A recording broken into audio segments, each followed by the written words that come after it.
1/2 KG சிக்கனை வச்சு இன்றைக்கி 2 in 1 ரெசிபி தான் செய்ய போகிறேன். ஃபைனலாக வீடியோ முடியும் போது இது ஒன் பாட் ரெசிபியான்னு சொல்லி கண்டிப்பாக கமெண்ட் பண்ணுங்கள். 3 ஸ்பூன் அளவுக்கு நல்லெண்ணெய், அப்புறம் பிரியாணி ஸ்பைசஸ், கொஞ்சமாக சோம்பு சேர்த்துட்டு எல்லாத்தையும் பொரிஞ்ச உடனே 3 பெரிய வெங்காயத்தை நான் மிக்சியில் 1 2 ஓட்டிட்டு நல்லா வதக்கி விட்டுட்டேன்.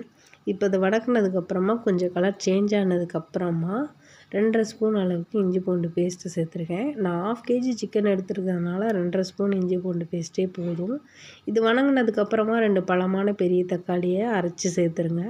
புதினா டேஸ்ட் பிடிக்கும்னா ஒரு 2 3 இனுக்கு புதினா இலையும் சேர்த்துக்கோங்க. வேண்டான்றவங்க கொத்தமல்லியோடய ஸ்டாப் பண்ணிடுங்க.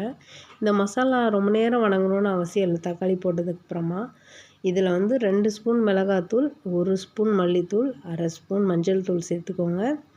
இதில் நான் பச்சை மிளகாய் ஆட் பண்ணலை. இது மசாலா வதங்கினதுக்கப்புறமா 1/2 கேஜி சிக்கனை ஆட் பண்ணி தண்ணி எதுவும் ஆட் பண்ணாமல் நல்லா ஒரு 10 நிமிஷம் கிளறி விட்டு மூடி போட்டு வேக வச்சுருங்க. திரும்பவும் ஒரு 10 நிமிஷம் கொத்தமல்லி தழை தூவி மூடி போட்டு 10 நிமிஷம், டோட்டலாக ஒரு 15 நிமிஷம் இல்லை 20 நிமிஷம் வேக வச்சுருங்க. சிக்கன் பாயில் ஆகிறத பொறுத்து. நல்லா வெந்ததுக்கப்புறமா எடுத்துடுங்க, சர்வ் பண்ணுங்கள். சூப்பராக இருக்கும். ரசம் சாதத்துக்கு பக்காவான காம்போ. இந்த 2 in 1 ரெசிபின்னு சொன்னேன் இல்லையா? இப்போ குழம்பு எப்படி செய்யணும்னு பார்க்கலாம். அதே சிக்கன் கிரேவியில் 4 முந்திரி பருப்பு, கொஞ்சம் தேங்காய், சோம்பு, கசகசா, சீரகம் சேர்க்கல, நான் மிளகு தான் சேர்த்து இதோட நல்லாத்தையும் ஃபைனாக அரைச்சிருங்க. அரைச்சதுக்கப்புறம் குழம்புல அப்படியே கொட்டிட்டு நல்லா கிளறி விட்டுருங்க.